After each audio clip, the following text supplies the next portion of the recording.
You guys all know I love Halo, right? I mean, I bash on the game legit hard a lot.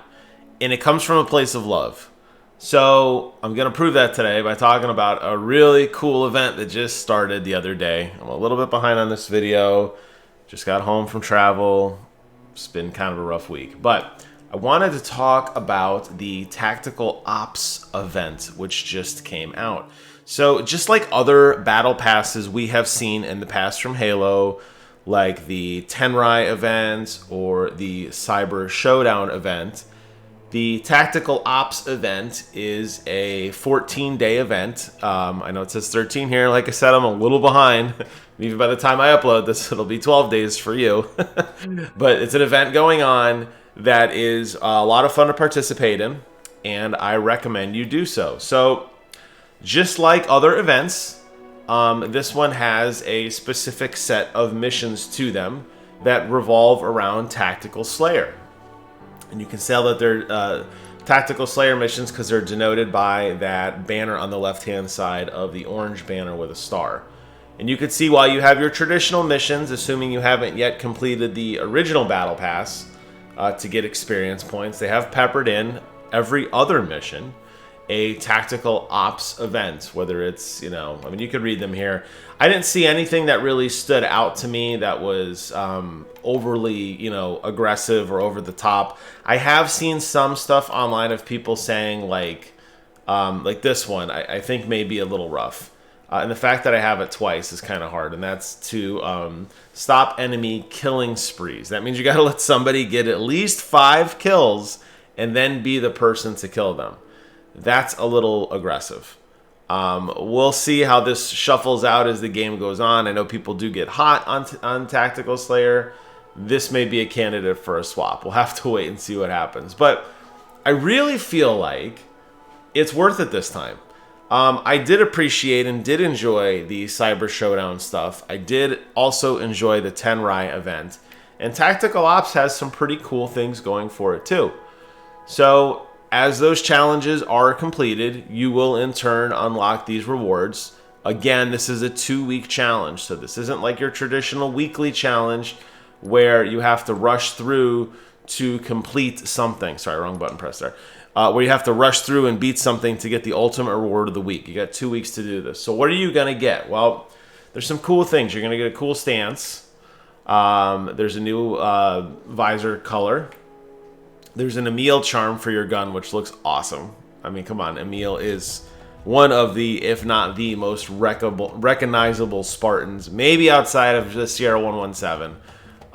That skull is just so cool. That'll be an awesome charm to have on any of your weapons.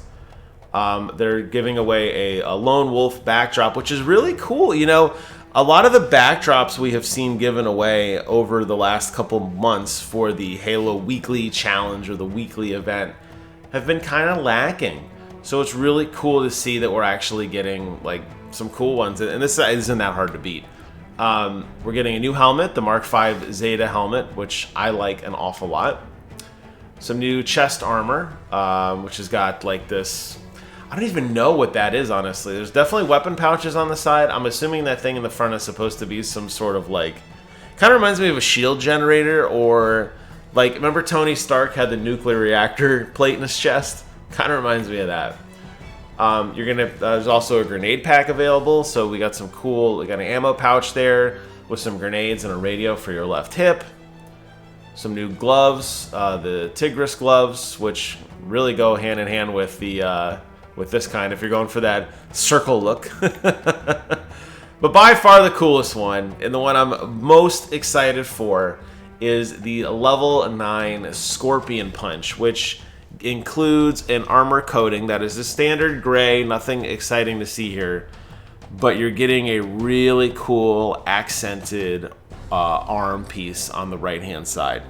And one of the few reasons and why I like this so much, if you're a fan of Halo esports, and you know I am, I talk about it all the time, the Sentinels have a pure white armor with a red piece, and it looks so amazing in gameplay. It's such a distinct, just asymmetrical look, and the fact that they're giving away even a small variant of it is really, really cool. And lastly, level 10 is going to get you the legendary helmet attachment, the UA Maros, which is very heavily armored faceplate. Now, the interesting thing with this is you got this little tiny slot with, again, asymmetrical lighting, which is cool. You got one of the top two pieces are orange, the other one is not. But heavily armored. I don't think it would work with something like this because obviously you're not going to see your visor, because your visor is going to basically turn into, you know, the plate. But very, very cool. It's a very distinct armored look, and I have a feeling when you're done with this battle pass, which you got plenty of time to chip away at it. Maybe that one challenge at the end there is a little rough. Of the you know, maybe you could do a swap or something. We'll see when we get down there. Probably take me about a week to chip through those. But you're going to have some really cool customization for your Spartan. I think that's going to really kind of highlight, you know, some really cool potential armor changes. So I'm very, very excited. What I did with my Spartan, I usually rock, well, I go back and forth. I've been sticking with the Mark V lately. I think that helmet plate would look really, really cool with this build. I like the armor that reminds me of George with the big shoulder pad on the side with the extra padded armor. You see, I also did the asymmetrical armor on my shoulder.